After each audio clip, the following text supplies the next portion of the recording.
Tonight, we journey into one of the most profound explorations of faith and doubt ever committed to paper. We will walk through the pages of a book that has haunted readers for nearly a century and a half, a novel that asks the questions we are often too afraid to ask ourselves in the harsh light of day. But in the gentle darkness of approaching sleep, perhaps we can face them together. On a freezing December morning in 1849, a young Russian writer stood blindfolded before a firing squad. He had been arrested for discussing forbidden books, for dreaming of a different Russia, for daring to imagine that things could change. Now he waited for the rifles to fire. The soldiers raised their weapons. He could hear his own heartbeat, feel the bitter cold through his thin clothes, sense the presence of other condemned men beside him.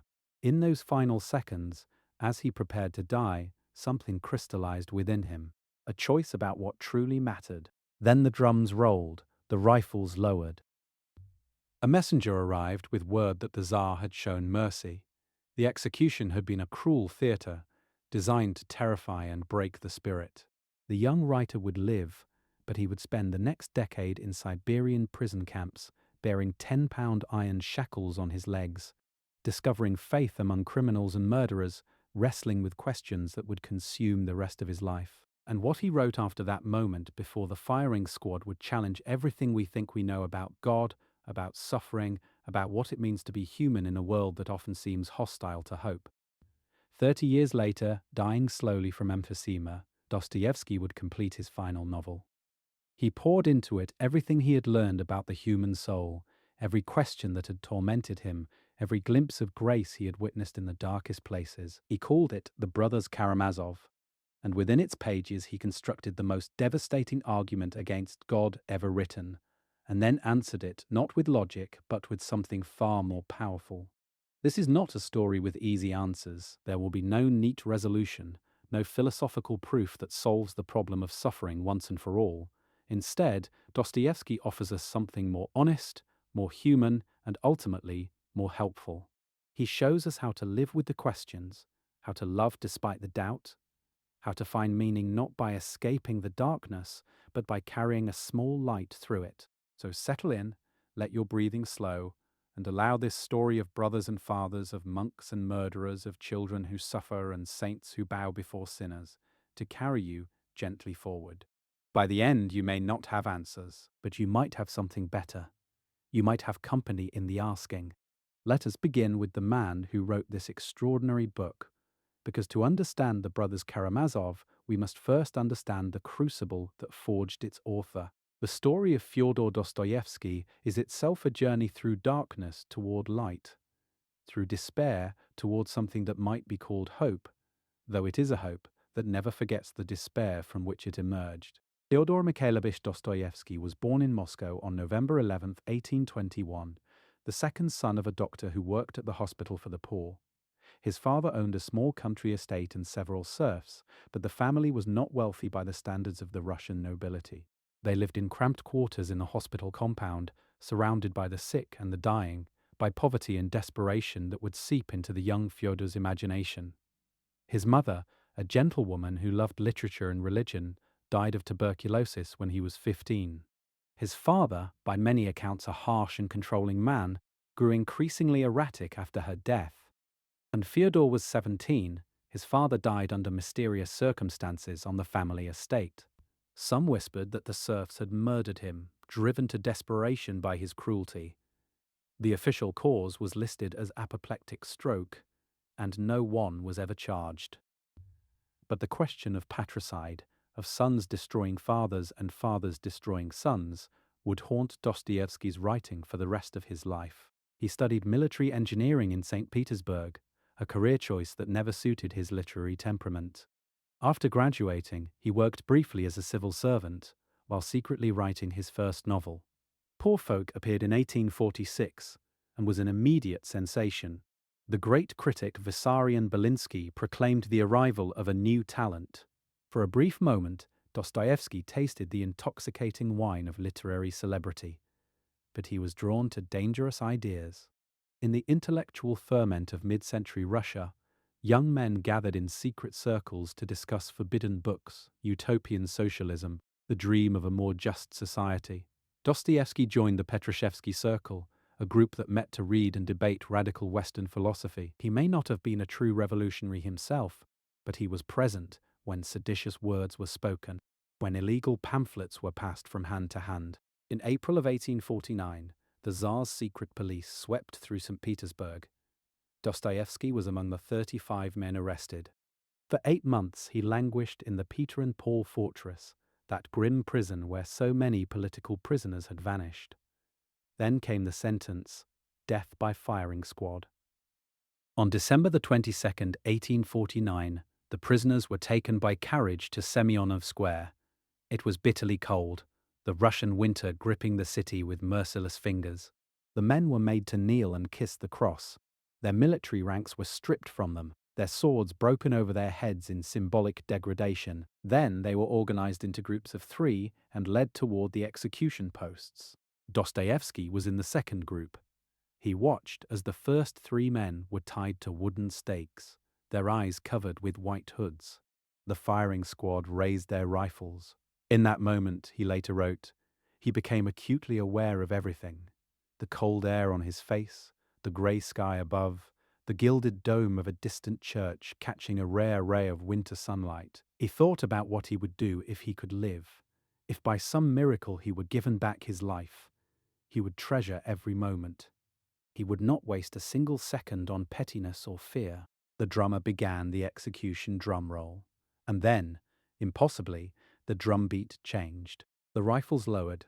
An aide-de-camp rode into the square bearing a white flag, shouting that the Tsar had shown mercy. The execution had been a calculated psychological torture, designed by Nicholas I to break the spirit of potential revolutionaries while technically sparing their lives. The Tsar believed that men who had stood at the edge of death would be grateful, compliant, forever marked by the experience. He was right about one thing. Dostoevsky was forever marked, but not in the way the Tsar intended. Instead of the bullet, Dostoevsky received a sentence of 4 years hard labor in Siberia, followed by an indefinite term as a common soldier. On Christmas Eve, 1849, he was driven by open sledge across the frozen landscape toward Omsk, wearing 10-pound leg irons that he would not see removed for 4 years. At one way station, 3 women approached the prisoners. They were wives of the Decembrists, earlier revolutionaries who had followed their condemned husbands into exile a quarter-century before. These women pressed copies of the New Testament into the prisoners' hands, each book containing a 10-ruble note hidden inside. That New Testament became Dostoevsky's companion through the years of suffering that followed. It was the only book permitted in the prison camp, and he read it obsessively, finding in its pages something he had never encountered in the fashionable atheism of the St. Petersburg salons. He read it to other prisoners, teaching some of them to read using its verses. The words became part of him, woven into his thinking, shaping the questions he would spend the rest of his life trying to answer. The prison at Omsk was a hell of crowded barracks, back-breaking labor, brutal guards, and fellow inmates who ranged from political prisoners like himself to hardened murderers. In summer, the closeness was unbearable. In winter, the cold seeped through every crack, freezing the men in their lice-infested bunks. Dostoevsky described it later as being shut up in a coffin, years of life reduced to mere survival. But something unexpected happened in that coffin. Dostoevsky discovered faith, not as an intellectual proposition, but as a lived reality among the common people of Russia. The peasants and workers who surrounded him, many of them criminals guilty of terrible acts, still prayed, still believed, still crossed themselves before icons worn smooth by generations of desperate hands. Their faith was not sophisticated. It did not answer philosophical objections, but it sustained them through suffering that would have destroyed more educated men. He also discovered something about himself. The epileptic seizures that would plague him for the rest of his life began during his imprisonment, though some scholars believe he may have experienced symptoms earlier. These seizures became for Dostoevsky a peculiar window into transcendence. In the moment just before a seizure, he experienced what he could only describe as ecstasy, a feeling of perfect harmony with the universe, a glimpse of something beyond ordinary consciousness. Then would come the terrible crash, the convulsions, the darkness. He lived perpetually between these extremes, glimpses of heaven followed by plunges into hell. After his release from the prison camp in 1854, Dostoevsky spent 5 more years as a common soldier on the Mongolian frontier. During this time, he married an unhappy widow named Maria, a union that would bring little joy to either of them. He also began writing again, processing his prison experiences into fiction. But he was not allowed to return to European Russia until 1859, a decade after his arrest. The man who returned to St. Petersburg was profoundly changed. He had abandoned the utopian socialism of his youth.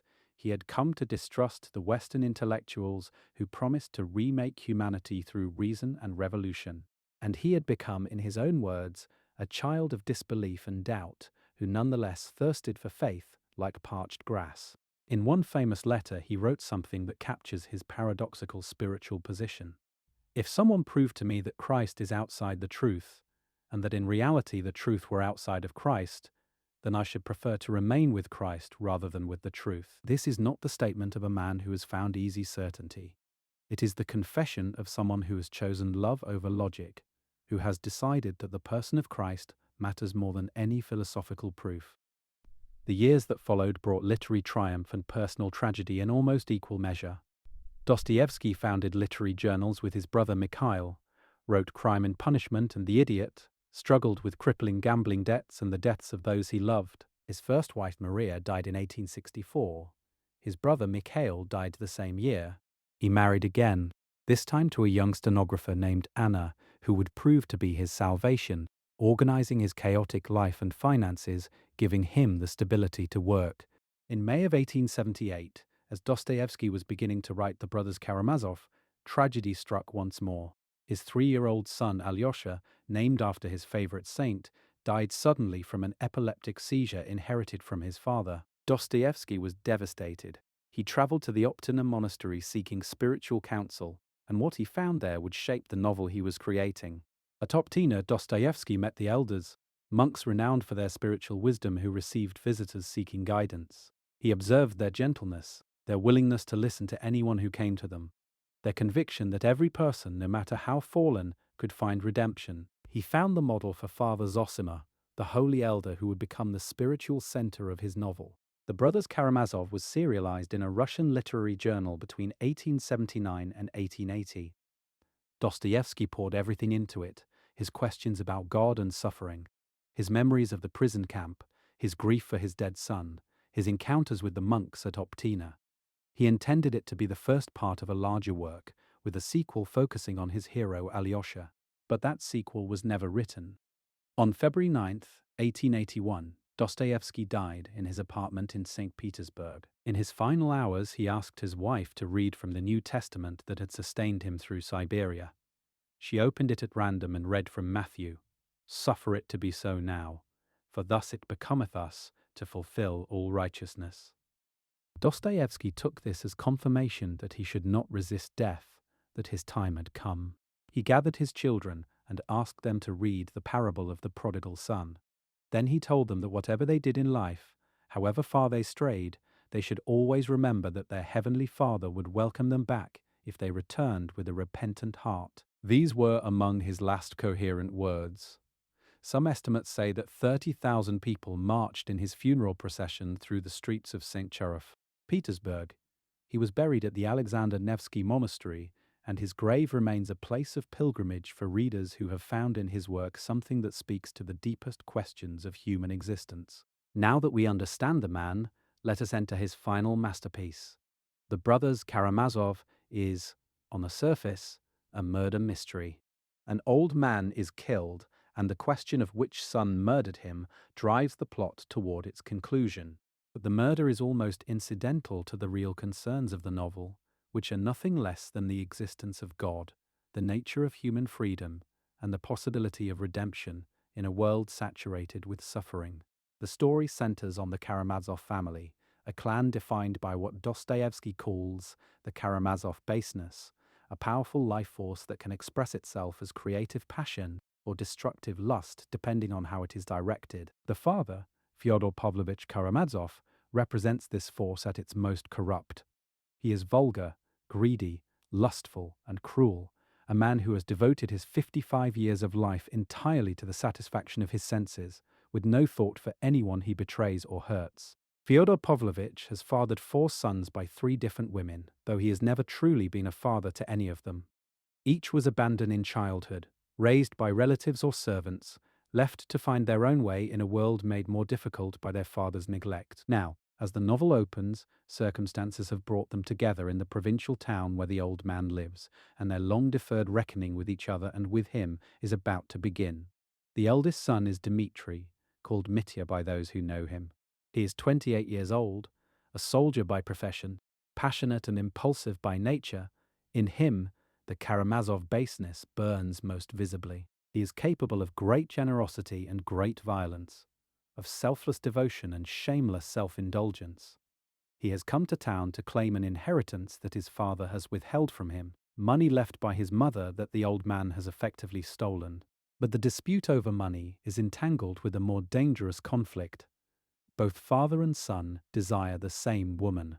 Her name is Grushenka, and she is one of those figures who appear throughout Dostoevsky's work, a fallen woman who is more than she seems, whose apparent corruption conceals a wounded heart, capable of redemption. The competition between Fyodor Pavlovich and Dmitri for her affection creates the tension that will eventually erupt into violence. Dmitri publicly threatens to kill his father. He means it, or thinks he means it, in those moments when rage overcomes his better nature. But Dmitri is not merely a sensualist. There is faith in him, buried beneath the chaos of his passions. He quotes Schiller and speaks of beauty, of the way that even in degradation he can perceive something holy. His struggle is the human struggle in its most elemental form. The war between what we want and what we know to be right, between the downward pull of appetite and the upward reach towards something higher. The second brother is Ivan, 24 years old, an intellectual who has already made a name for himself as a writer and critic. Where Dmitri is all heat and emotion, Ivan is cold and cerebral. He is reserved, aloof, brilliant, and deeply unhappy. His philosophical skepticism has led him to conclude that God does not exist, or if God exists, that his world is unacceptable. If there is no God, everything is permitted, echoes throughout the novel as characters act out its implications. Ivan's pain is real. He is not a smug atheist, comfortable in his unbelief. He genuinely suffers from his inability to accept the world as it is. He loves humanity in the abstract, but finds individual humans difficult to endure. He wants to believe. One senses, but his mind will not let him. His intellect keeps presenting him with evidence that faith cannot answer: the suffering of innocent children, the cruelty of nature, the silence of heaven in the face of human anguish. When Ivan meets with his brother Alyosha in a tavern halfway through the novel, he will deliver the most powerful argument against God that Dostoevsky could construct. It is an argument that the author himself called irrefutable, one that he knew he could not answer with logic alone. We will return to that terrible conversation, but first we must meet the other brothers. Alyosha is the youngest of the 3 legitimate sons, 20 years old, a novice at the local monastery. Dostoevsky declares him the hero of the novel, though this may puzzle readers expecting a hero who accomplishes great deeds. Alyosha is no warrior or clever strategist. His heroism lies in his capacity for love, his ability to see the good in others even when they cannot see it themselves. His quiet presence that seems to draw out the best in those around him. He is named after Dostoevsky's own dead son, and one senses the author's grief and hope mingled in the character. Alyosha is what Dostoevsky wished all the angry young men of Russia could become: someone who combines intellectual seriousness with genuine faith, who can engage with the hardest questions without losing his capacity for love. He is the bridge between the monastery and the world, between heaven and earth, between the brothers who are destroying themselves and the possibility of redemption. Finally, there is Smedjakov, the shadow brother, the one no one wants to acknowledge. He is the illegitimate son of Fyodor Pavlovich, conceived when the old man violated a mentally disabled homeless woman known as Stinking Lizaveta. She died giving birth in the back garden of the Karamazov house, and the baby was taken in by servants and raised as a kitchen boy, never acknowledged as a son, never treated as anything other than a servant. Smedyakov has grown into a strange young man. He is cunning and resentful, epileptic like his creator, filled with a hatred that he conceals behind a mask of civility. He has listened carefully to Ivan's philosophical speeches, absorbing the idea that without God everything is permitted. In him, the seed of that idea will bear its terrible fruit. These four brothers, bound by blood and circumstance, orbit around their father like planets around a dying sun. The gravitational pull of old Fyodor's depravity affects each of them differently. Dmitri fights against it openly. Ivan observes it with cold disgust. Alyosha tries to love even this unlovable man. And Smedyakov, denied even the status of a son, waits in the shadows for his moment. But before the murder, before the trial, before the terrible reckoning, we must enter the monastery and meet the man who represents the opposite of Fyodor Pavlovitch, the holy elder who embodies everything the father is not. His name is Father Zosima, and his teachings provide the novel's answer to Ivan's rebellion, though it is an answer delivered not in argument, but in the quality of a life. Father Zosima is an elder, a position of spiritual authority in Russian Orthodoxy that has no exact equivalent in Western Christianity. Elders were monks renowned for their wisdom and holiness, who made themselves available to anyone who sought their guidance. They listened to confessions, offered counsel, and were believed to have the gift of reading souls, of perceiving the hidden struggles and potential of those who came to them. When we first encounter Zosima, he is receiving visitors in his cell at the monastery. He is old and frail, clearly approaching death, but his eyes are bright with a peculiar joy. He speaks simply, without pretension, treating the wealthy and powerful with the same gentle attention he gives to the poorest peasants. There is something about him that disarms hostility and invites confession. In a remarkable scene early in the novel, Zosima meets with the entire Karamazov family, who have come to the monastery ostensibly to settle the dispute between Dmitri and his father. The meeting quickly devolves into farce as Fyodor Pavlovitch performs his usual grotesque antics, insulting the monks and embarrassing his sons. But Zosima sees through the performance. He reads the souls assembled before him, perceiving their hidden pain and potential. At the end of the meeting, Zosima does something that shocks everyone present. He rises from his seat, walks toward Dmitri, and bows low before him, prostrating himself at the feet of this wild, sinful young man. Then he rises without explanation and retires to his cell, leaving everyone to wonder what the gesture means. Later, Zosima will explain to Alyosha that he bowed to the great suffering he saw ahead for Dmitri. He perceived that this passionate, tormented man would undergo a terrible ordeal, and he honored in advance the suffering that would purify him. The bow is an act of prophetic compassion, an acknowledgement that even the most apparently lost can find their way to redemption through the crucible of pain. But Zosima's influence extends far beyond that single gesture. Through his teachings recorded in the novel by Alyosha, he offers an alternative vision of life to Ivan's intellectual rebellion. Where Ivan asks questions that have no answers, Zosima offers a practice that transforms the questioner. Where Ivan's logic leads to despair, Zosima's path leads to joy, though it passes through difficulty and requires a kind of courage that pure intelligence cannot provide. At the heart of Zosima's teaching is what he calls active love. This is not the sentimental feeling we often mean when we use the word love. It is not warm, fuzzy emotions or abstract compassion for humanity. Active love is difficult, demanding, and often painful. It requires direct engagement with actual people who are always more complicated and frustrating than our ideas about them. Zosima tells a story about a doctor who came to him in spiritual distress. The doctor confessed that he loved humanity in general, but found individual human beings almost impossible to tolerate. He could dream of sacrificing himself for the masses, of giving his life for a noble cause, but the moment anyone annoyed him, looked at him strangely, or failed to appreciate his sacrifice, he was filled with hatred. In the abstract, he was a saint. In reality, he was barely a decent human being. This is the problem with what Zosima calls fanciful love, the love of ideas and causes and distant sufferers. It costs nothing because it engages with no one real. Active love, by contrast, requires us to deal with actual people, close enough to smell their breath and hear their complaints, close enough to be irritated and disappointed and hurt.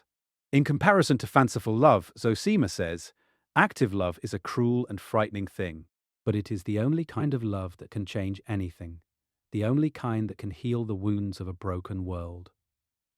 And here is the crucial point. The practice of active love, Zosima teaches, is not just good for those we love. It is the path by which we ourselves come to know God. We do not first believe and then love. We love, struggling and failing and trying again, and through that practice we come to perceive the divine presence that was always there. A woman comes to Zosima in despair. She once believed in God and an afterlife, but now she is tormented by doubt. What if death is really the end? What if all her prayers have been addressed to nothing? She begs the elder for proof, for some evidence that will restore her certainty. Zosima's answer is not what she expects. He tells her that no proof is available in this world, no logical argument that can compel belief. But she can become convinced through the experience of active love. She should try, sincerely and persistently, to love her neighbor.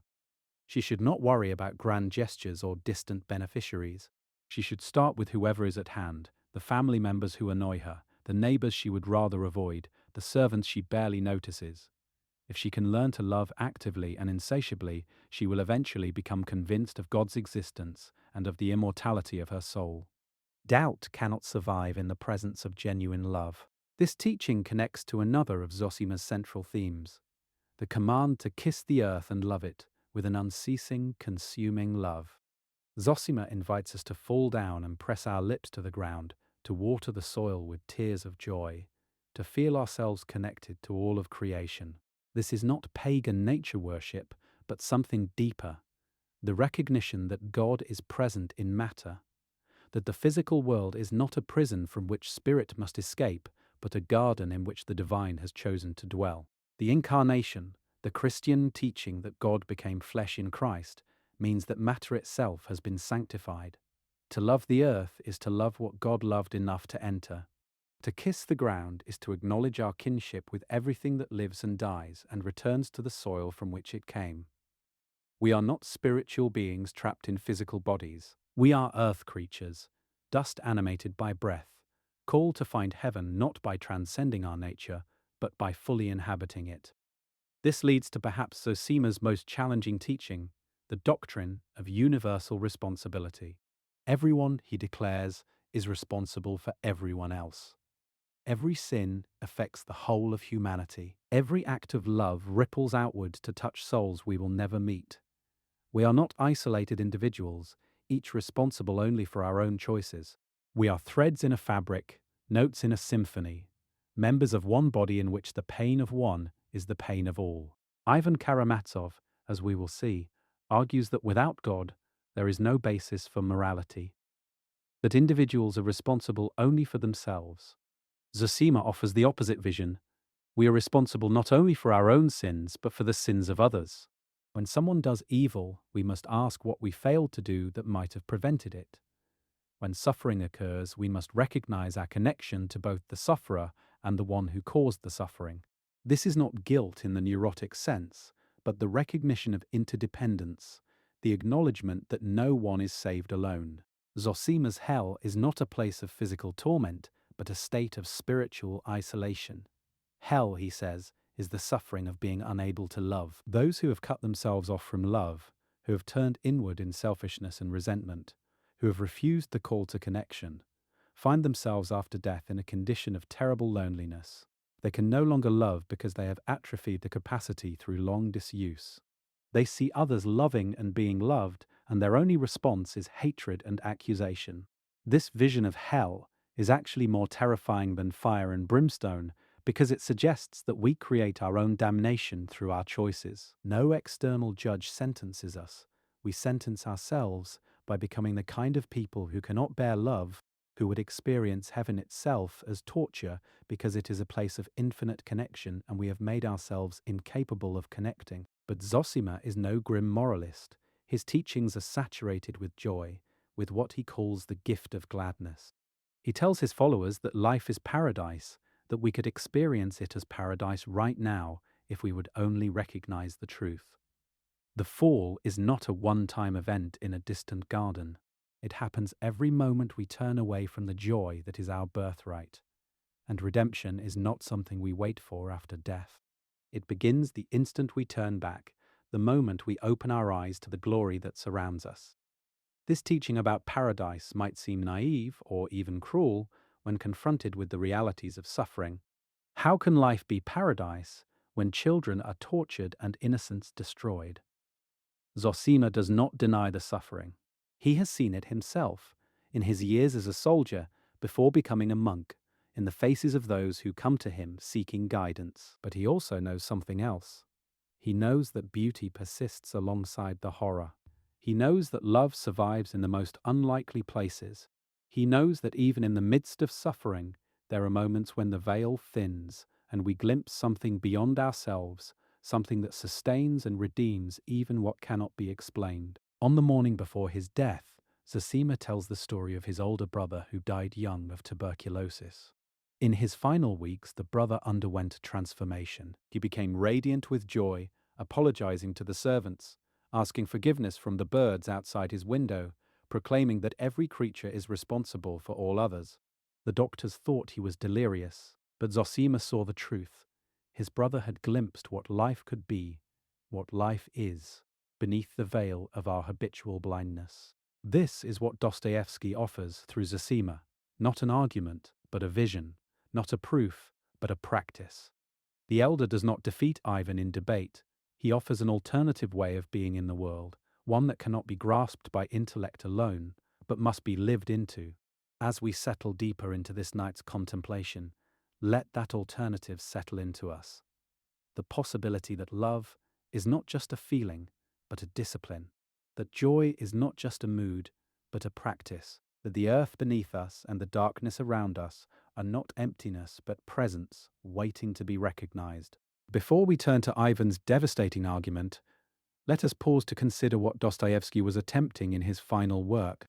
He knew that the intellectual climate of his time was turning against faith. The young radicals who gathered in St. Petersburg salons dismissed religion as superstition, as the opiate of the masses, as a tool of oppression that would wither away when human beings finally embraced reason and science. Dostoevsky had once been one of those young radicals. He had believed that society could be perfected through the application of correct principles. He had dreamed of a world where poverty and injustice were abolished, where human beings treated each other as equals. And then the Siberian prison camp had shown him something that no theory could encompass: the irreducible complexity of the human heart, its capacity for both extraordinary evil and unexpected grace. He came to believe that the radicals were right about the problems, but wrong about the solutions. Yes, there was suffering that cried out for remedy. Yes, there were systems of oppression that needed to be dismantled, but the human heart could not be remade by changing social structures. The darkness that produced cruelty was too deep for political reform to reach. Only something like grace, only something like love freely given and freely received, could transform the wellspring from which human action flows. And so he set himself a task in the Brothers Karamazov.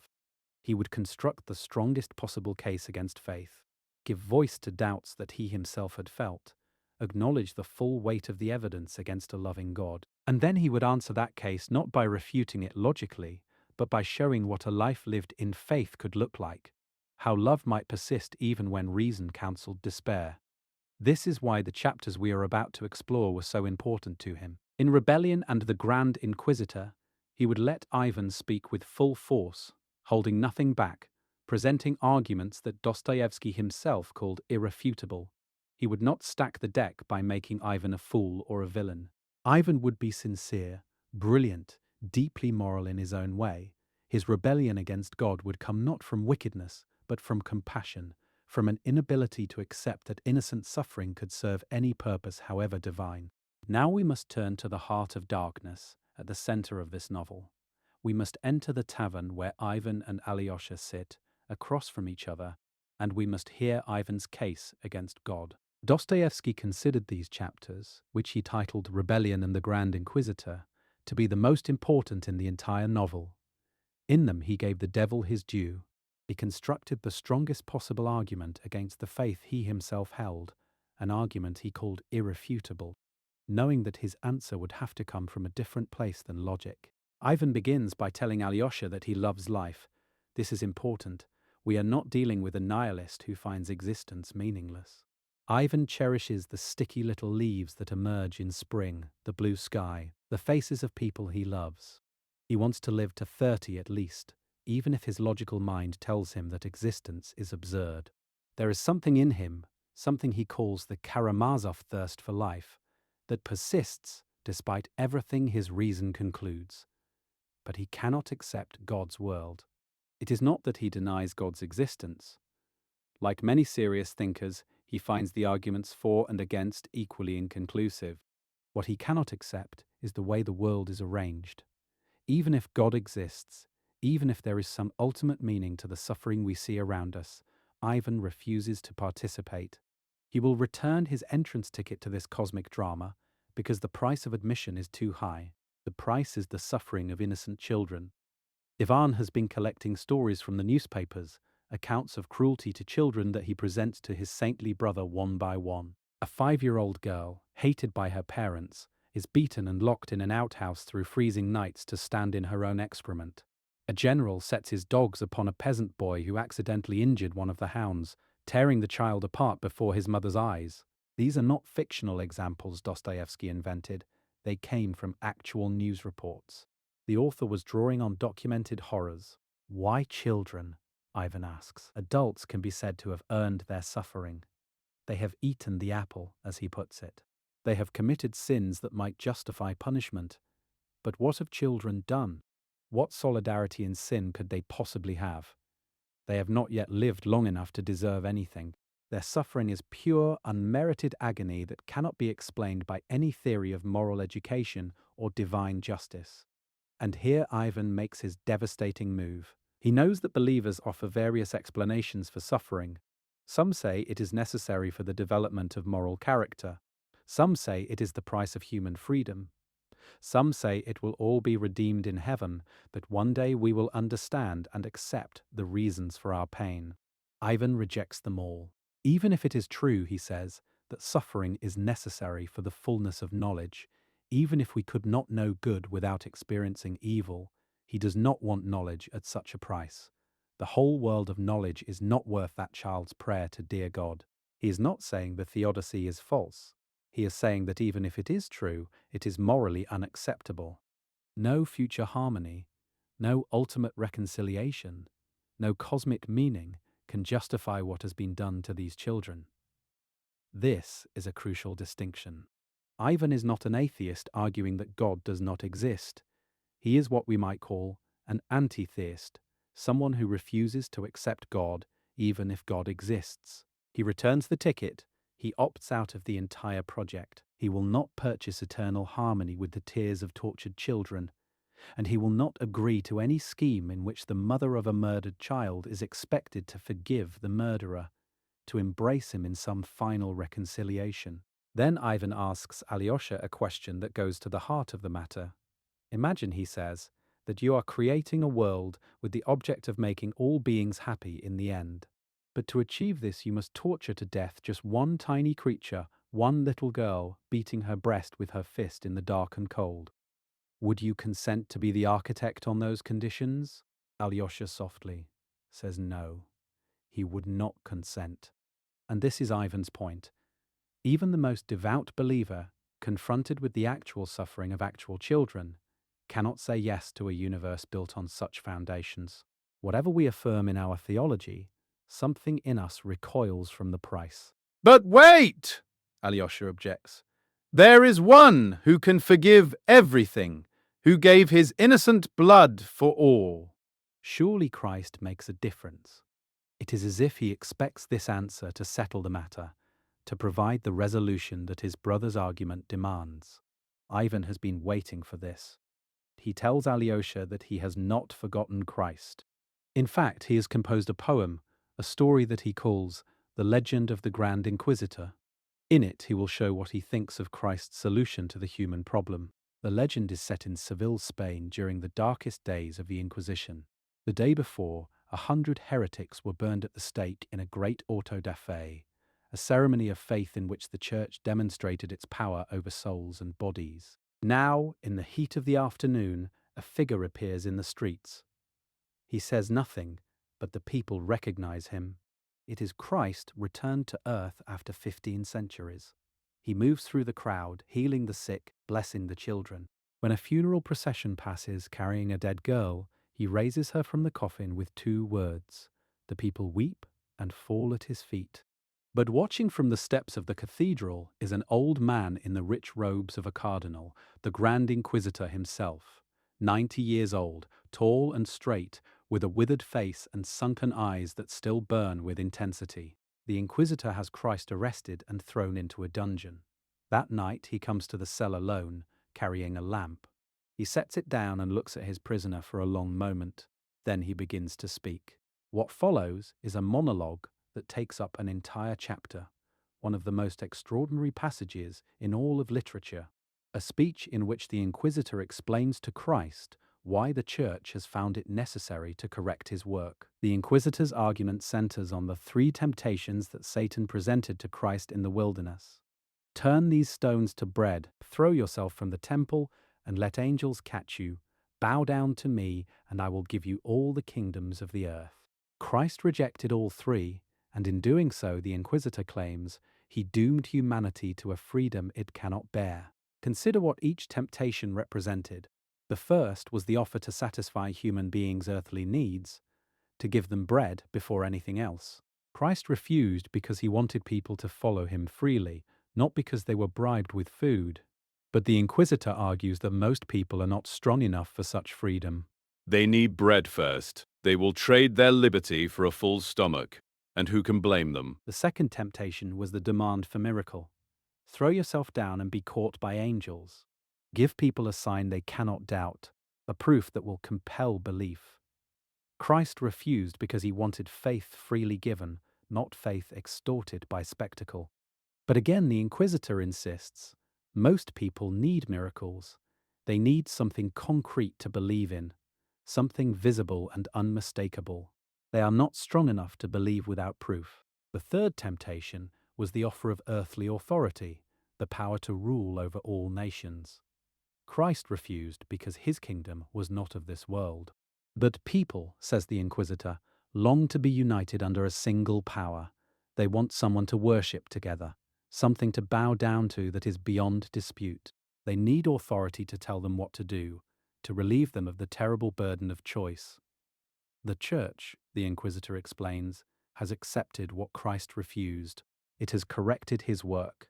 It has taken upon itself the provision of bread, miracle, and authority, giving the weak what they need to be happy. The masses will be fed, entertained with miracles, and told what to believe. They will have no freedom, but they will have peace. They will have no dignity, but they will have contentment. And what of the few who are strong enough for freedom, the elite who can bear the terrible burden of choice?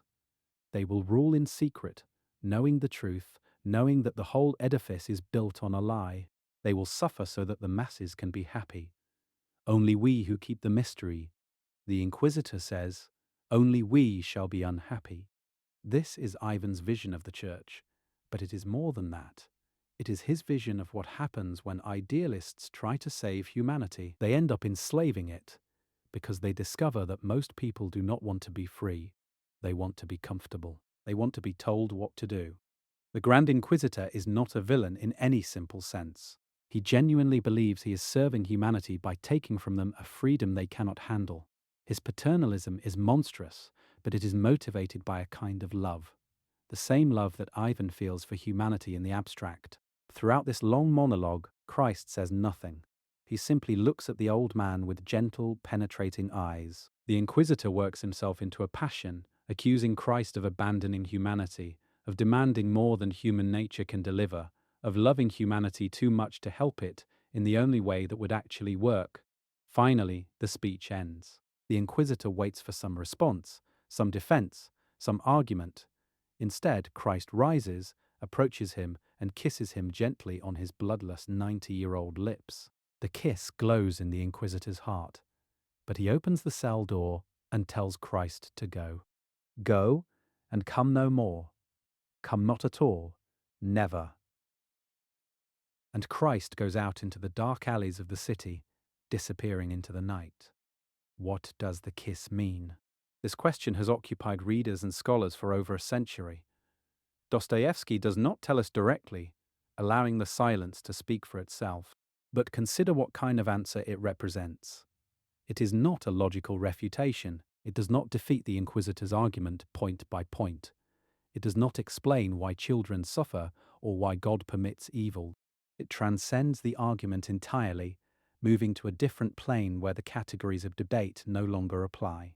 The kiss is an act of love offered to someone who has spent his life opposing love in the name of love. The Inquisitor believes he serves humanity by taking away its freedom. He believes he knows what people need better than they know themselves. He has built his entire system on the conviction that most human beings are too weak to bear the burden of choice, and Christ does not argue with him. He does not defend his decision to refuse the three temptations. He does not explain the mysterious workings of divine providence. He simply loves the man who has rejected him, who has accused him, who has devoted 90 years to correcting his supposed mistakes. This is perhaps the deepest truth that Dostoevsky discovered. Love does not require agreement. It does not wait for the beloved to deserve it. It offers itself freely, without conditions, and leaves the response to the one who receives it. The kiss is an act of love offered to someone who has spent his life opposing love in the name of love. It does not deny the validity of the Inquisitor's concerns. It does not pretend that freedom is easy or that most people are saints. It simply presents another option, the possibility that love can coexist with suffering, that freedom is worth its terrible price, that the God who made us free did so knowing the cost and choosing to pay it alongside us. Alyosha, listening to his brother's story, realizes something. "You do not believe in God," he says. But the poem is a hymn of praise to Jesus, not a condemnation. Despite everything, Ivan cannot quite let go of the figure at the center of the story, the one who kisses instead of argues, who loves instead of judges. Ivan does not deny this. The kiss glows in his heart too, though he cannot yet understand what it means. And this is perhaps Dostoevsky's deepest point. The answer to doubt is not better arguments, but the persistent presence of love. It cannot compel assent. It can only invite response. And the invitation remains open, even for those who think they have rejected it. But now the story must turn from philosophy to murder. The tension that has been building throughout the novel is about to find its violent release. And in the aftermath, we will see what happens when Ivan's ideas are put into practice by someone without his scruples, someone who has taken everything is permitted as a license to act. The night of the murder arrives with a gathering sense of doom. Dmitri, consumed by jealousy and rage, believes that Grushenka has gone to his father. He rushes to the old man's house, intending he knows not what. He climbs the fence, peers through the window, sees his father alone. The old man has been waiting for Grushenka, who is not coming. Dmitri reaches for the brass pestle he has brought, raises it, and then something stops him. Whether it is grace or exhaustion, or simply the recognition that he cannot become what he has been threatening to become, Dmitri turns away. He does not strike his father. He flees across the garden, encounters the old servant Grigory who has been watching for intruders, and in a panic strikes him with the pestle. Believing he has killed Grigory, Dmitri runs off into the night, covered in blood, his mind spinning with horror and shame. But Fyodor Pavlovich is murdered that night, and the evidence points overwhelmingly to Dmitri. The blood on his clothes, the pestle found at the scene, his public threats against his father, his desperate need for money. Everything seems to confirm his guilt. Only we, the readers, know what actually happened. While Dmitri was running from the garden, Smedjakov was entering the house. The servant had feigned an epileptic seizure earlier that evening, giving himself an alibi. Now he uses the secret signals that Fyodor Pavlovich had shared with him to gain entry, and he murders the old man in search of the money hidden in the house. Smedjakov commits the crime. But in a profound sense, he is not the only one responsible. Throughout the novel, he has been listening to Ivan's philosophical speeches. absorbing the idea that without God there are no moral absolutes. Ivan has spoken carelessly in front of this damaged young man, never imagining that his abstract ideas might be taken as practical guidance. But Smerdyakov has been paying attention. He has concluded that Ivan secretly wants his father dead, and he has decided to make that wish reality. In a series of terrible conversations after the murder, Smerdyakov forces Ivan to confront his own complicity. You killed him, he tells Ivan. Not with your hands, but with your ideas. You gave me permission. You showed me that there would be no consequences, no divine justice, no ultimate accountability. I merely acted on what you taught. Ivan is shattered by this accusation. He knows that Smerdyakov is right, at least in part. He did wish his father dead. He did leave town at a suspicious moment, half knowing what might happen in his absence. His philosophy of freedom without responsibility has borne its inevitable fruit. A murder committed by someone with nothing to lose and no one to fear. The weight of this guilt drives Ivan mad. In one of the novel's most haunting scenes, he is visited by the devil, who appears as a shabby gentleman, a down-at-heel former landowner who has fallen on hard times. This devil is no majestic tempter. He is petty and irritating, a parasite who feeds on Ivan's own thoughts and throws them back at him in mocking form. Is the devil real? Is he a hallucination brought on by fever and guilt? Dostoevsky leaves the question open, and perhaps it does not matter. What matters is that Ivan is now experiencing the logical endpoint of his own philosophy. If there is no God, if everything is permitted, then there is also no meaning, no ground beneath one's feet, no way to distinguish between what is real and what is merely dreaming. The devil who torments Ivan is the embodiment of negation, the personification of the emptiness that follows when all higher meaning has been dissolved. The night before Dmitri's trial, Smerdyakov confesses everything to Ivan and then hangs himself. He takes the truth with him, leaving no evidence that would exonerate Dmitri. Ivan tries to testify at the trial, tries to tell the court that his brother is innocent, but by this point he is so obviously deranged that no one believes him. He collapses in the courtroom, and his testimony only makes things worse. Dmitri is convicted and sentenced to 20 years of hard labor in Siberia, the same Siberia where Dostoevsky spent his own years of suffering, where he lost his illusions and found his faith. The innocent man will follow in the footsteps of his creator, bearing a punishment he did not deserve, finding perhaps a redemption that could come no other way. But something has happened to Dmitri during his imprisonment before the trial. He has had a dream. In the dream, he is crossing a burned steppe where peasants are huddled in misery. A woman holds a crying infant, thin and hungry, and Dmitri asks why the babe is crying, why no one is helping it. The answer seems to be that this is simply how the world is, how it has always been. Suffering is the human condition. Dmitri wakes from this dream transformed. He understands now that he must accept his suffering not as punishment for a crime he did not commit, but as his participation in the universal suffering of humanity. Zosima's teaching has found its way into his heart. Everyone is responsible for everyone. Dmitri cannot save the crying babe in his dream, but he can accept his own pain as solidarity with all who suffer. When asked if he is guilty, Dmitri now says yes and no. He did not strike the fatal blow, but he is guilty of wishing his father dead, of raising his hand in violence, of living the kind of life that made the murder possible. He accepts the sentence, not because it is just in any narrow legal sense, but because it is the path he must walk to become the person he is meant to be. A plan is developed for Dmitri to escape and flee to America. Katerina, his former fiancée who betrayed him at the trial, arranges everything as a kind of penance. Dmitri agrees to go, but he tells Alyosha that he will not stay in America forever. Someday, he says, he will return to Russia, to his native soil, to kiss the earth he loves. The escape is not an evasion of responsibility, but a deferral. He will serve his sentence in another form, and then he will come back to face whatever awaits him. Meanwhile, Alyosha has been undergoing his own transformation. When Father Zosima died, his body did not remain incorrupt as everyone expected of a saint. Instead, it began to decay and smell, causing a scandal among the monks. The rival elder, Ferapont, who had always considered Zosima a fraud, used the occasion to accuse him of corruption. Alyosha, who had expected miracles, found his faith shaken to its foundations. In this moment of doubt, he was led astray by Rakitin, a cynical seminary student who hoped to see the holy novice fall. Rakitin took Alyosha to visit Grushenka, expecting that the encounter would compromise him. But something unexpected happened. Grushenka, instead of tempting Alyosha, found herself moved by his innocence and kindness. She told him that she had intended to destroy him, but found she could not. She gave him an onion, she said, using a peasant expression for a small act of kindness, the only good thing she had done in a long time.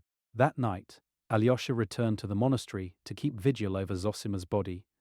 The monks were reading from the Gospel, the story of the wedding at Cana, where Jesus turned water into wine. As Alyosha listened, half dreaming, he had a vision. He saw Zosima at a great wedding feast, radiant with joy, and Christ was there, not as a stern judge, but as a host multiplying the wine, wanting everyone to be glad. In the vision, Zosima called out to Alyosha and told him not to be afraid. He was with Christ, he said, at the marriage feast, and there was joy enough for everyone, even for the sinners, especially for the sinners. He who loves will be loved. See how many are here, Zosima said. One onion, one tiny act of kindness can be enough to begin. Go, he told Alyosha. Go and do your work. Love the people, love the world. Kiss the earth and love it. Alyosha woke and found himself weeping. He rose and went out into the night. The stars were shining overhead, and he felt a strange sensation, as if threads from all those distant worlds were converging in his heart. He threw himself on the ground and kissed the earth, watering it with his tears, and in that moment something broke open in him. He did not know whether he was changed forever, or whether this was just a moment of grace that would fade, but for now he was certain. The universe was not empty. Love was real. The dead would rise and the tears would be wiped away. This is Dostoevsky's answer to Ivan. It is not an argument. You cannot refute the Grand Inquisitor by pointing out logical flaws. What you can do is present an alternative, a different way of experiencing the same world. Alyosha sees the same suffering that Ivan sees. He knows about the tortured children and the silent heaven. But he also knows something else, something that cannot be proved but can be experienced. The presence of love that does not explain suffering but accompanies us through it. Now we come to the end, to the stone where Ilyusha wanted to be buried. Ilyusha was a schoolboy, the son of the captain Snegeyov, whom Dmitri once publicly humiliated. When Dmitri dragged the captain by his beard in front of everyone, including his son, something broke in the boy. He became wild, violent, lashing out at the other children who mocked his father's shame. He threw rocks at them. He bit Alyosha's finger when the monk tried to help, but Alyosha would not give up on him. Gradually, through patient kindness, he won the boy's trust. He brought the other children around, one by one, until they too began to care for Ilyusha. And then the boy fell ill with consumption, and it became clear that he was dying. The children came to his bedside. They brought him a dog that he had loved and lost. They sat with him and talked about the future, about what they would do when they grew up. Ilyusha knew he would never grow up, but he played along, grateful for the company, grateful to die surrounded by friends instead of alone. 2 days after Dmitri was sentenced, Ilyusha died. The novel ends at his funeral, with Alyosha gathering the boys around the stone where the captain had wanted to bury his son. Alyosha gives a speech that serves as the novel's final word, a summary of everything it has been trying to say. Boys, we shall soon part, he tells them. Let us make a covenant here that we will never forget Ilyusha and one another. Whatever happens to us later in life, however we may change, however far apart we may find ourselves, let us always remember how good we felt here, united by such kindness and love. Let us remember how we once threw stones at Ilyusha, and then came to love him. Let this memory keep us from becoming cruel or heartless, no matter what the world does to us. Kolya, the brightest of the boys, asks Alyosha if it is true that they will all rise from the dead, that they will see Ilyusha again. Alyosha answers without hesitation, "Certainly, we shall all rise again. Certainly we shall see each other and shall tell each other with joy all that has happened. And then the boys cry out, "Hurrah for Karamazov!" The name that had been associated with the father's corruption and the brother's torment now becomes something else. The Karamazov legacy is redeemed, not by any of the brothers directly, but by this young man who has learned to love, who passes that love to the next generation, who creates a community of memory and hope around the grave of a child. This is how the novel ends, not with answers to the great questions, but with a group of children walking hand in hand to a funeral dinner, promising to remember what they once felt. The suffering has not been explained. The tears of tortured children have not been wiped away. But love has passed from one generation to the next, and that may be the only answer we can have in this world. Dostoevsky died a few months after completing the Brothers Karamazov. He had planned a sequel in which Alyosha would leave the monastery, marry, perhaps even become a revolutionary for a time before finding his way back to faith. We will never know what that sequel would have contained.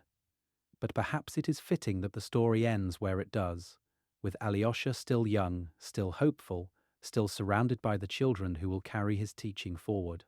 As you settle deeper into this night's rest, consider what Dostoevsky is offering through this extraordinary book. He does not pretend that the problem of suffering has been solved. Ivan's questions remain as sharp as they were, and they will not go away. But alongside those questions, he places something else: the witness of lives that have found meaning despite the meaninglessness, love despite the reasons to hate, hope despite the evidence for despair. Father Zosima bowed to Dmitri because he saw the suffering ahead. He did not prevent that suffering or explain it away. He honored it in advance, and Dmitri, through that suffering, became capable of caring about a crying babe in a dream, of accepting responsibility for wrongs he did not commit, of recognizing that he is bound to everyone else in a web of mutual implication. Ivan collapsed under the weight of his own logic because he could not find a way to love.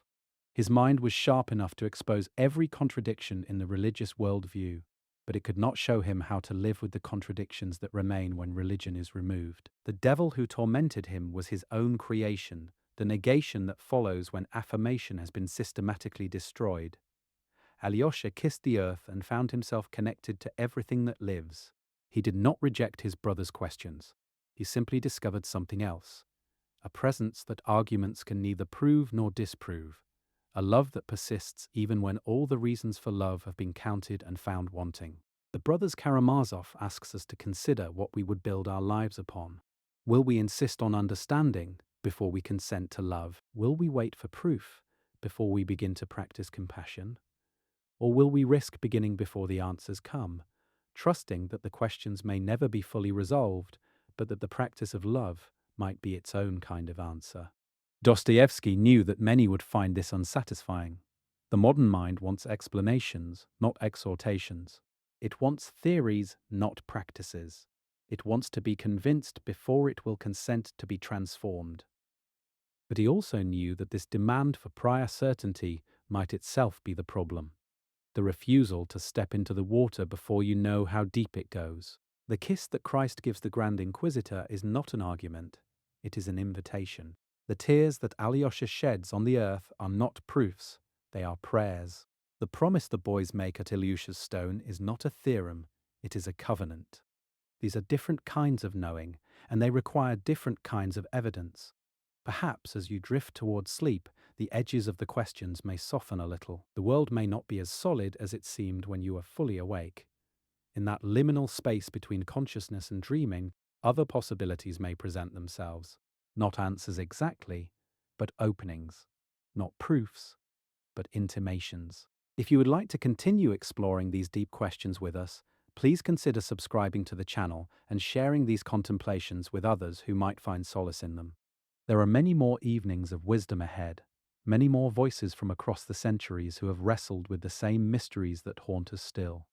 For now, let the story of the brothers rest gently in your mind. Let Dostoevsky's vision of active love, of kissing the earth, of responsibility for all, settle into whatever place it finds within you. Let Ivan's questions remain, because they are honest questions that deserve to remain. But let Alyosha's kiss of the earth be there too, and Zosima's bow to the suffering that lies ahead, and the children crying, Hurrah for Karamazov as they walk hand in hand away from a grave. We are all brothers and sisters, Karamazov, heirs to the same struggle between the baseness that pulls us down and the love that calls us up. We live in the same tension Ivan felt, knowing more than we can believe, wanting to believe more than we can know. And we are accompanied, if we will notice it, by the same presence that kissed the old Inquisitor and glowed in his heart even as he sent it away. May your sleep tonight be peaceful. May you wake with some small clarity about what matters. And may you find, in the days ahead, someone who needs the gift of your attention, your patience, your active love. One onion, Grushenka said, is enough to begin. One small act of kindness, offered to someone who does not deserve it, may be the seed from which everything else grows. Hurrah for you, dear listener, wherever you are. Hurrah for your courage in facing these questions. Hurrah for your willingness to lie awake with them before surrendering to sleep. And hurrah for the morning that will come, bringing new opportunities to practice what the Karamazovs learned through so much suffering. Until we meet again, may the earth you kiss you back. May the love you give return to you multiplied. And may the memory of this evening's contemplation keep you company through whatever lies ahead. Rest well, fellow pilgrim. Rest well. But before we part completely, let us linger a moment longer with some of the threads we have woven tonight. For there is more to say about this remarkable novel, more nuance to explore as your mind prepares for the gentle work of dreaming. Consider, for instance, the question of freedom that runs throughout the story. The Grand Inquisitor accuses Christ of burdening humanity with a freedom it cannot bear. He argues that people want to be told what to believe, how to live, where to direct their worship. They do not want the terrible responsibility of choosing for themselves. And yet, is this not the same freedom that Dostoevsky himself discovered in the Siberian prison camp? The freedom to believe or not believe, to hope or to despair, to find meaning or to acknowledge its absence. The guards could control his body, shackle his legs, assign him to crushing labor, but they could not force him to conclude that life was meaningless. That conclusion, or its opposite, had to be freely chosen. This is why the kiss matters more than the argument. An argument, even a successful one, compels assent. It forces you to agree, because you cannot find a flaw in the logic. But compelled agreement is not faith. It is merely the acknowledgement of logical necessity. The kiss offers something else entirely. It invites rather than compels. It presents itself and waits for response. You can refuse it, ignore it, walk away from it. Or you can receive it and be transformed. Ivan wants God to explain himself. He wants a theodicy that would satisfy his intellect, a logical demonstration that all the suffering is worth it in the end. But such a demonstration, even if it could be provided, would not be faith. It would be mathematics. And mathematics, whatever its virtues, cannot embrace a grieving mother or comfort a dying child. Zosima offers something different. He offers practice before theory, love before understanding, engagement before analysis. He tells the doubting woman to try active love and see what happens. Not because the trying will prove anything, but because the trying itself is the answer. The proof is in the living, not in the reasoning about living. This connects to something deep in the Russian Orthodox tradition that shaped Dostoevsky's spiritual imagination. Eastern Christianity has always been more suspicious of theological reasoning than its Western counterpart. It emphasizes theosis, the transformation of the believer into the likeness of God, over doctrinal precision. It values the experience of the liturgy, the participation in the sacraments, the slow work of becoming more loving, more patient, more attentive to the presence of God in all things. Father Zosima embodies this approach. He does not defeat Ivan in debate, because debate is not the point. He shows what a life looks like when it is oriented toward love rather than logic, when it begins with practice rather than theory, when it trusts the process of transformation even when it cannot explain how that transformation works. Think about the bow that Zosima makes to Dmitri. It is not an argument. It does not prove anything, but it plants a seed that will grow through all the suffering that follows. When Dmitri lies in his cell, convicted of a crime he did not commit, he remembers that bow. He remembers that someone saw his potential for redemption even when he could not see it himself. And that memory helps him choose to accept his fate, to find meaning in his suffering, to begin the long work of becoming the person the elder saw him capable of becoming. This is how grace works in the novel. It is not a magic force that overrides human choice.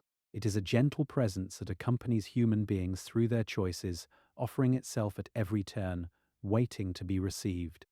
Dmitri could have rejected the meaning of the bow. He could have concluded that Zosima was a fool or a fraud.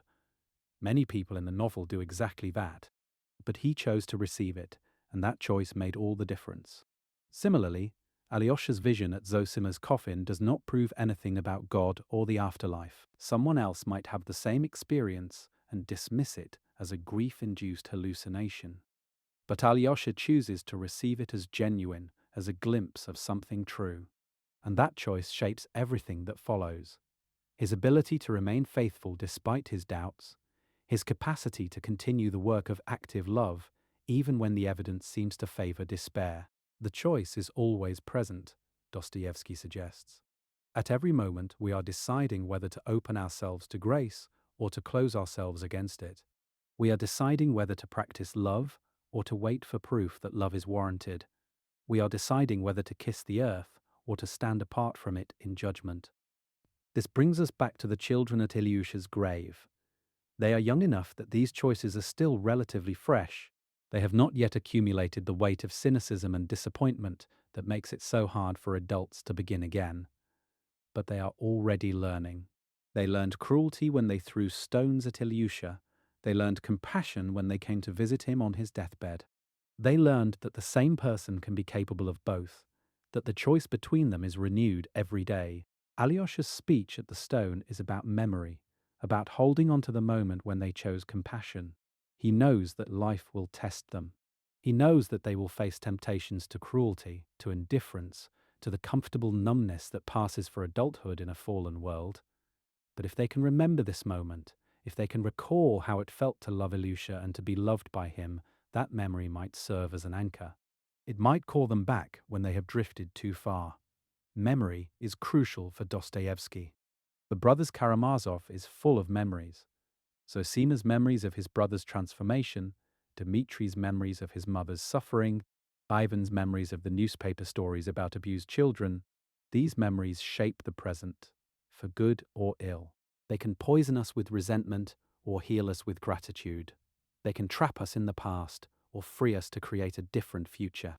The memory that Alyosha wants the boys to preserve is a memory of love in action, not love as a feeling which fades, but love as a practice which can be renewed. Not love as an ideal which intimidates, but love as a daily choice which anyone can make. He wants them to remember that they were capable of kindness once, so that they will know they are capable of kindness again. This is perhaps the most practical message of the entire novel. You do not need to solve the problem of evil before you begin to practice love. You do not need to answer Ivan's questions before you start kissing the earth. You do not need certainty before you can commit. In fact, waiting for certainty may be just another way of avoiding the risk that love always involves. Dostoevsky himself lived this message. He wrote The Brothers Karamazov while struggling with grief over his son's death, with health problems that he knew would soon kill him, with all the unanswered questions that had tormented him since those terrible moments before the firing squad. He did not resolve those questions. He simply kept writing, kept creating, kept offering his vision of what human life could be if we chose love over logic, practice over theory, engagement over analysis. The novel ends with uncertainty. Dmitri is fleeing to America, planning to return someday, but not knowing if he ever will. Ivan is lost in madness, his brilliant mind broken by the weight of ideas it could not support. Smedyakov is dead by his own hand, taking his secrets to the grave. Only Alyosha remains relatively whole, and even he has been shaken by the death of his mentor and the suffering of his brothers. And yet the ending is not despairing. The boys cry out with joy. They promise to remember. They walk hand in hand toward a future that remains open. The Karamazov name, which had been synonymous with corruption and violence, now means something else. It means the young man who taught them to love, who showed them that even the most broken family can produce something beautiful. This is resurrection faith in its earthiest form, not the abstract belief that someday everything will be made right, but the concrete experience of something good emerging from something terrible, of love surviving hatred, of hope persisting despite every reason for despair. Kolya asks if they will really see Alyosha again, and Alyosha answers yes without hesitation. But the yes is not just about the afterlife, it is about this life too, about the way that love makes the beloved present even in their absence, about the way that memory can be a form of communion. As you drift now towards sleep, let these images settle into your mind: the firing squad and the lowered rifles, the prison camp and the New Testament worn soft by handling, the monastery and the holy elder who bowed before a sinner, the tavern and the brothers arguing about God, the Grand Inquisitor and the kiss that he could not refuse, the earth and the tears that watered it, the stone and the children who promised to remember. These are not proofs, they are witnesses. They are not arguments, they are invitations. They do not compel your assent, they wait for your response. Perhaps in dreams you will find your own response taking shape. Perhaps you will see the faces of those you love and those you have failed to love.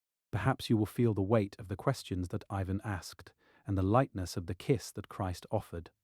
Perhaps you will wake with something you did not have before. Not an answer, but a direction. Not a solution, but a practice. Not certainty, but hope. The Brothers Karamazov has been changing readers for almost 150 years. It changed the way philosophers thought about freedom and morality. It changed the way theologians understood the relationship between faith and doubt. It changed the way ordinary people lived their ordinary lives, giving them permission to question and courage to believe despite the questioning. Perhaps it will change something in you too. Not all at once, not in a blinding flash of revelation, but slowly, gently, the way that water wears away stone, the way that practice forms habit, the way that love, practiced daily, becomes second nature. Dostoevsky did not live to see the 20th century, with its horrors that would have confirmed Ivan's darkest suspicions. He did not see the revolution he had warned against, the gulags where millions would suffer as he had suffered, the ideologies that promised paradise and delivered hell, but his novel anticipated all of it. The Grand Inquisitor's vision of a world managed by elites who know better came terrifyingly close to reality, and yet his answer also anticipated what was needed. Active love. Kiss the earth. Everyone is responsible for everyone. These are not just pretty phrases, they are survival strategies for worlds gone mad. They are the seeds of resistance that tyrants cannot destroy because they live in the hearts of ordinary people who choose, day after day, to remain human despite everything that pressures them towards inhumanity. You are one of those ordinary people. Tomorrow you will face choices that no philosophical treatise can make for you. You will encounter suffering that no theodicy can explain. You will be tempted to close yourself off, to protect yourself, to conclude that love is too risky in a world this broken. Remember the bow, remember the kiss. Remember the children at the stone. And if you find yourself moved by what you have heard tonight, if something in Dostoevsky's vision speaks to your own condition, please share this contemplation with someone who might need it. There are so many people lying awake in the darkness, wrestling with questions they cannot answer, longing for permission to hope without needing to be certain first. The channel grows only through your generosity in sharing it. The community of nighttime philosophers expands only through your willingness to invite others in. Consider subscribing if you have not already, and know that your presence here matters, that you are part of something larger than yourself, a fellowship of seekers across time zones and continents. All of us trying to find meaning in the silence of the night. Until we meet again, may the Karamazov story accompany you into whatever lies ahead.